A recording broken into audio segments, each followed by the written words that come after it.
Cartas de Cristo. A consciência crística manifestada. Carta 2, áudio 3. Um rosto velho e triste chamou minha atenção. Uma mulher magra, enrugada e curvada. Fui até ela e me ajoelhei a seu lado, pondo minhas mãos sobre sua cabeça. Imediatamente, senti o fluxo do poder do Pai, vibrando pelas minhas mãos em sua cabeça, até que seu corpo inteiro sacudiu com a força vital, energizando seus membros.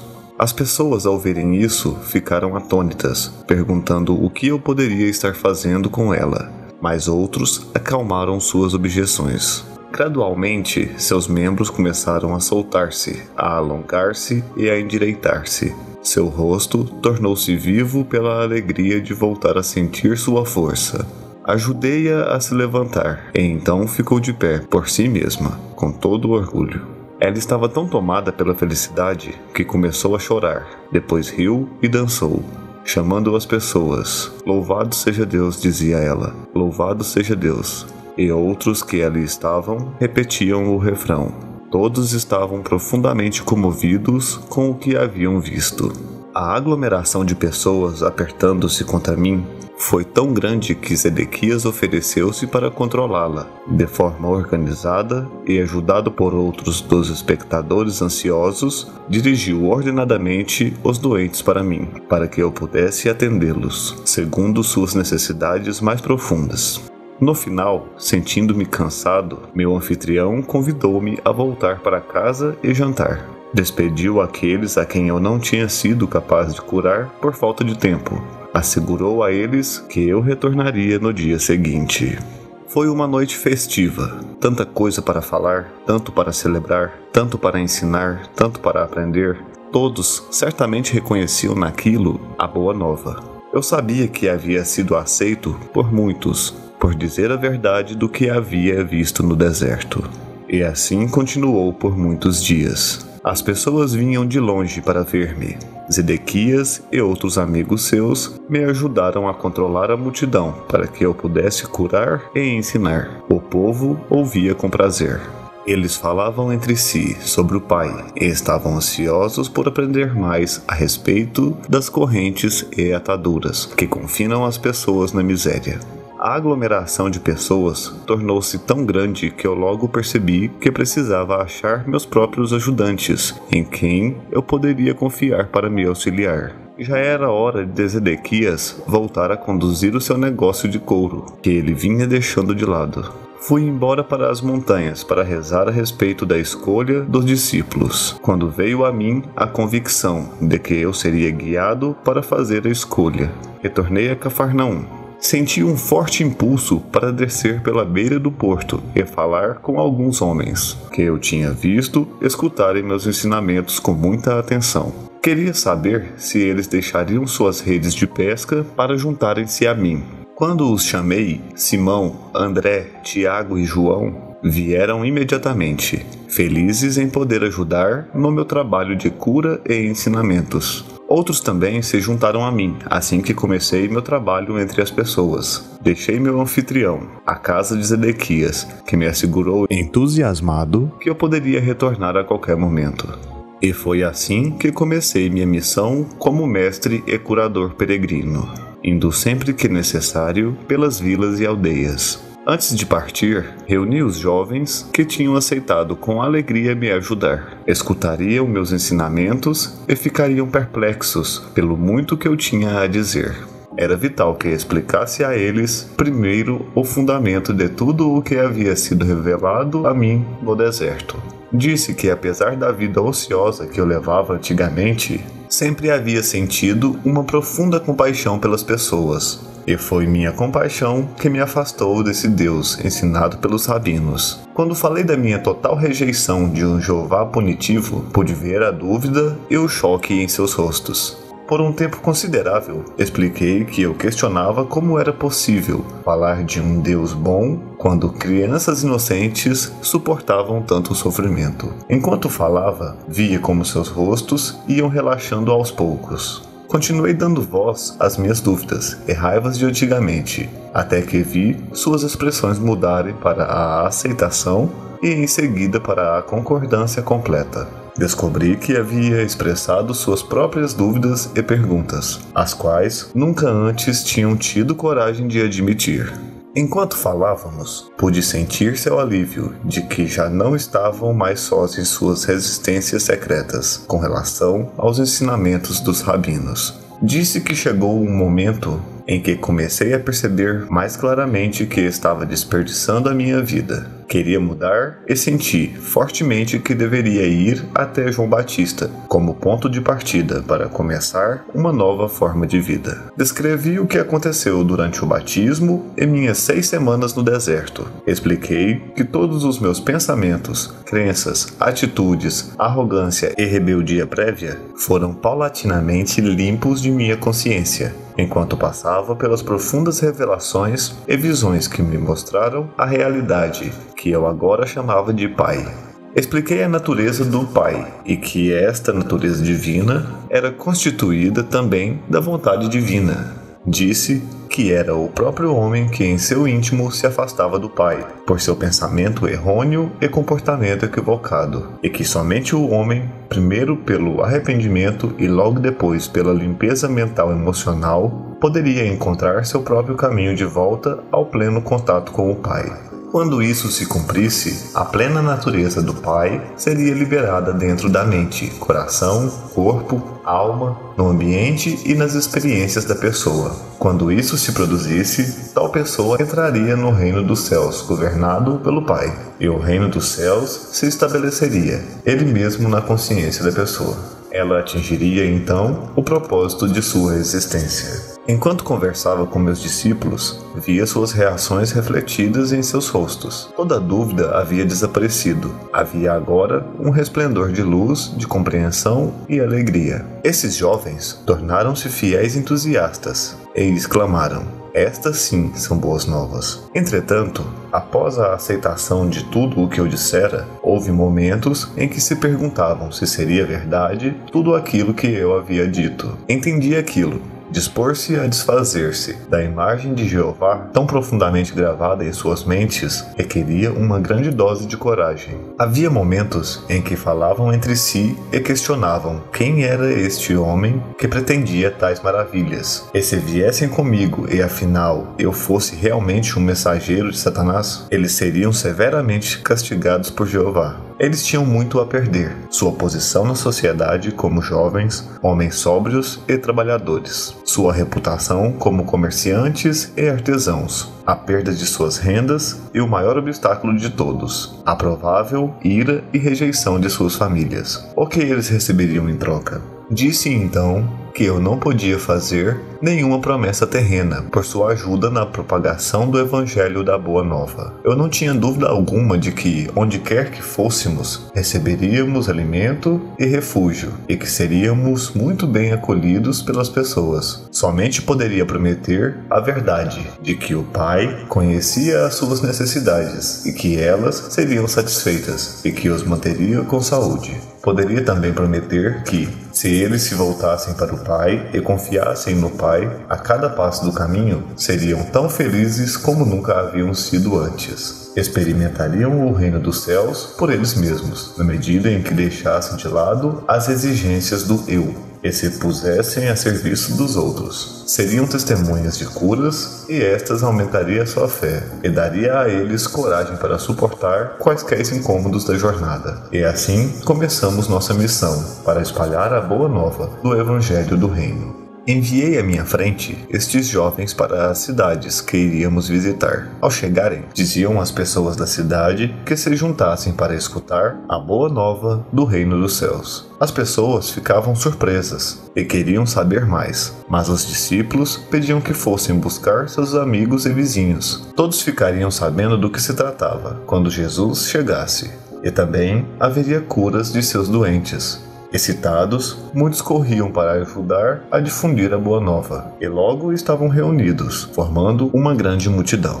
Eu que havia me rebelado apaixonadamente contra as pregações religiosas que ameaçavam os pecadores com violência, castigos e condenações, Agora caminhava com alegria para ir ao encontro destas multidões. Eu tinha a minha boa nova para compartilhar com eles e iluminar o seu dia, além de curar suas doenças e aflições, para encher de alegria suas vidas. Antes eu circulava entre as pessoas egoisticamente e com as mãos vazias, aceitando a sua boa vontade e às vezes generosidade, com pouca gratidão.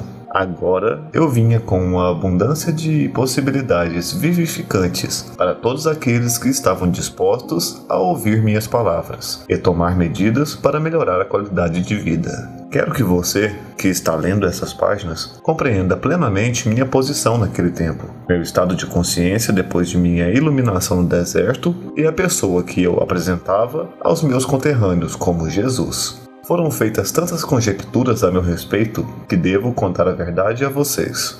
Nasci para ter um bom físico quando amadurecesse, fortes traços aquilinos, uma inteligência notável e uma facilidade para a mímica e o riso. Mas como muitos de vocês hoje, não cuidei dos meus talentos terrenos. Na hora de ir para o deserto, meu rosto e minhas maneiras eram o que se podia descrever como abaixo do que deveriam ser. Embora eu tivesse começado a examinar-me e a rebelar-me contra o que havia me tornado, meu intelecto tinha sofrido pelo mau uso que eu fizera dele, constantemente me envolvendo em discussões e discordâncias sobre religião, e cedendo a discursos irreverentes. Eu fazia as pessoas rir. Eu era amado pelos homens e mulheres com quem me misturava, mas eles certamente não me respeitavam. Por isso, o espanto daqueles que me conheciam quando falei na sinagoga de Nazaré. Enquanto minha mãe cuidou de minha saúde, eu fiz poderoso uso do conhecimento e da iluminação que me foram dados no deserto. Isso me fez voltar a ser o homem que estava destinado a ser. Quando comecei minha missão, estava inteiramente consciente de que eu era o único com o supremo conhecimento dos segredos da criação e da existência em si. Portanto, podia dizer com perfeita confiança: ninguém além de mim viu o Pai. Eu sabia que tudo em que os homens sinceramente acreditavam era falso, irreal. Sabia que eu havia sido especialmente moldado e projetado pelo Pai para essa missão. Eu havia sido abençoado abundantemente com a energia física, a vitalidade para falar e a capacidade de conceber parábolas significativas para transmitir a mensagem com sucesso e de uma forma que nunca seria esquecida. Além disso, eu compreendia os meus companheiros muito bem, devido à longa associação que tinha com eles. Conhecia suas esperanças mais profundas, seus medos mais desesperados. Sabia o que os fazia rir e o que os induzia a zombar e escarnecer os ricos e pretensiosos. Sabia também a que ponto os velhos e jovens sofriam silenciosa e corajosamente. Experimentava profunda compaixão pela população que vivia com medo, suportando o chicote verbal dos fariseus e se inclinando diante das leis fiscais dos romanos. Sabia como seu orgulhoso espírito judeu havia sido ferido pelos gentios conquistadores, a quem foram obrigados a honrar com cumprimentos verbais, de mão e de joelho, mas a quem desprezavam por trás das portas fechadas. Conhecia e compreendia completamente a vida e o pensamento do povo. Eu já havia pensado seus pensamentos, sentido seus ressentimentos, sofrido suas ansiedades em tempos de privações e me sentido impotente nas garras do governo romano. E agora sabia que nada desse sofrimento era realmente necessário. Conhecendo como eu conhecia a realidade da existência, a realidade do Deus universal, eu podia claramente perceber a insensatez das autoridades judias que impunham sobre a população uma penosa forma de vida que era completamente errônea e em total contradição com a verdade do ser. Esta situação me causava profunda irritação. Em consequência, sabia que havia sido perfeitamente moldado e afinado para tornar-me instrumento purificado da ação divina na Palestina, dirigido por minha paixão pela verdade e compaixão pelo próximo.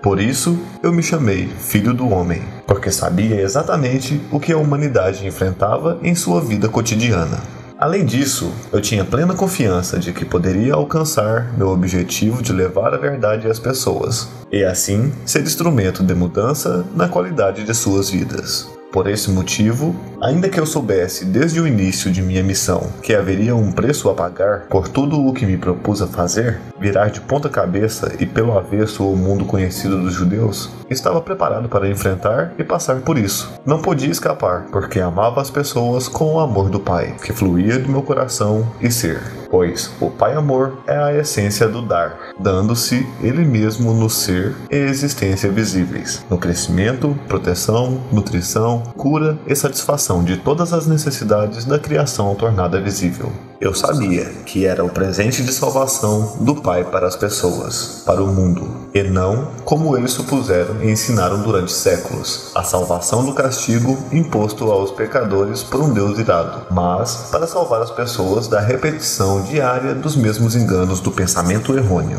Pensamento esse que criou seus infortúnios, pobreza, doença e miséria. Porque amava tão profundamente a raça humana, eu estava preparado para ensinar e curar, desafiando os sacerdotes judeus. Estava disposto a morrer na cruz, pelo que verdadeiramente tinha visto no deserto. Conhecia com todo o meu coração e queria compartilhar até a última gota de minha capacidade para fazê-lo. Esta é a verdade sobre a minha crucificação, e todo o resto que você ouviu são suposições humanas, decorrentes da prática judaica de oferecer sacrifícios no templo.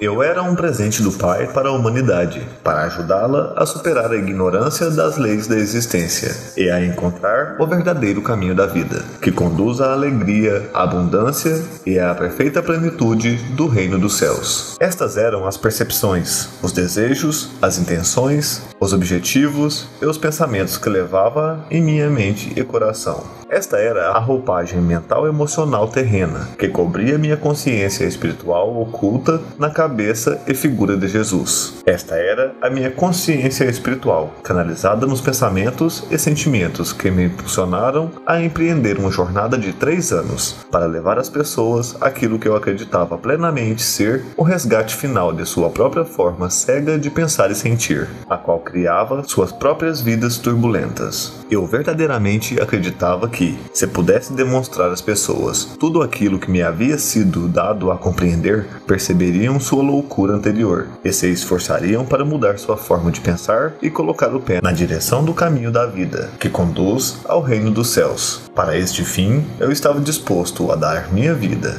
Por causa da interpretação errônea atribuída à minha missão pelos mestres judeus, minha verdadeira mensagem foi distorcida, até não ser mais reconhecida. O propósito dessas cartas é o de trazer às pessoas desta nova era a verdade sobre o que eu realmente falei para as multidões na Palestina. Portanto, voltando ao relato daquela época, deixe-me retroceder a um dia especial que deu frutos entre meus ouvintes e que produziu uma impressão duradoura nas mentes de meus discípulos. Assim, para mim também, esse foi um dia especialmente significativo. Eu me distanciei por um tempo da pressão das pessoas, indo às colinas rezar e meditar, buscando recarregar minhas baterias espirituais, fazendo uma profunda, forte e mais poderosa conexão com o Pai dentro de mim. Essa conexão era tão rapidamente obscurecida no interior de minha consciência, quando estava ocupado entre as multidões, que eu estava exausto. Chegando à caverna que eu utilizava quando me encontrava naquela área, puxei um pedaço de pano que ficava escondido sob uma pedra e me deitei para dormir. Ao invés de dormir, no entanto, senti imediatamente o fluxo da vida divina, o Pai, e o cansaço foi dissolvido, enquanto meu corpo era carregado com o poder que é a fonte criativa de todo o ser. Fui elevado em consciência no interior de uma luz dourada, e enquanto viajava para o alto dessa luz, ela subitamente mudou para o mais puro branco, e eu soube que, em consciência, estava nos portais do equilíbrio, que é o eterno, o universal, a dimensão infinita que está além de toda a concepção da mente humana. Observei a luz, mas eu não fazia parte dela, nem ela estava poderosamente dentro de mim, uma vez que esta era a dimensão Deus do vazio, da não forma do equilíbrio universal. Mas ela se comunicava comigo e infundia-me com seu brilhante amor. E isso, mais uma vez, gravou em mim que ela era o processo criativo, aperfeiçoador, curador, amor, que governa toda a existência. Sabia que onde quer que houvesse necessidade, haveria satisfação. como o constante fluir das águas que enchem um lago. Onde reinava a miséria, haveria a alegria, porque era a natureza do universal mover-se para o interior de cada coisa viva que tem necessidades, para trazer satisfação e alegria. Eu sabia que, onde não houvesse crescimento, surgiriam as circunstâncias para promover o crescimento. Eu sabia que, onde houvesse um sentimento de fracasso, desafios seriam providenciados para estimular as pessoas ao sucesso e à autoconfiança. Eu vi que este trabalho amoroso, constantemente iniciado pelo Pai na vida das pessoas sobrecarregadas, pode não ser reconhecido como um presente de amor pelas pessoas que o recebem. Elas podem estar tão afundadas em sua apatia, sentimentos de fracasso e na crença de que nada de bom lhes acontece, que não conseguem ver outra coisa em suas vidas, além de suas próprias crenças e sentimentos. Consequentemente, ficam enraizadas no inferno criado por elas, para elas mesmas. Não havia necessidade de sentir pena de ninguém. A única necessidade era ter um coração compassivo e a determinação de levar-lhe a verdade para curar sua ignorância. O maior presente que um homem poderia dar ao outro era a iluminação da ignorância sobre a existência e as suas leis cósmicas, pois a verdade era que cada alma está compreendida no universal, e os níveis do fluxo da atividade universal em suas vidas através do trabalho amoroso do Pai dependem inteiramente da receptividade do indivíduo. Compreendi que o que as pessoas precisavam ouvir urgentemente era o que eu acabara de aprender. Elas precisavam ver e compreender plenamente a intenção, o propósito e o potencial do amor, que era a mesma substância do seu ser. Por causa de sua descrença, elas poderiam rejeitar o trabalho amoroso do Pai, como se fossem desafios dolorosos, e então se renderiam ao fracasso para sempre. Eu via então, com mais clareza ainda, que havia sido enviado para despertar as pessoas para todas as possibilidades de autodesenvolvimento, de prosperidade e realização da alegria e da felicidade. Mas dependeria delas que acordassem e aproveitassem aquilo que era oferecido.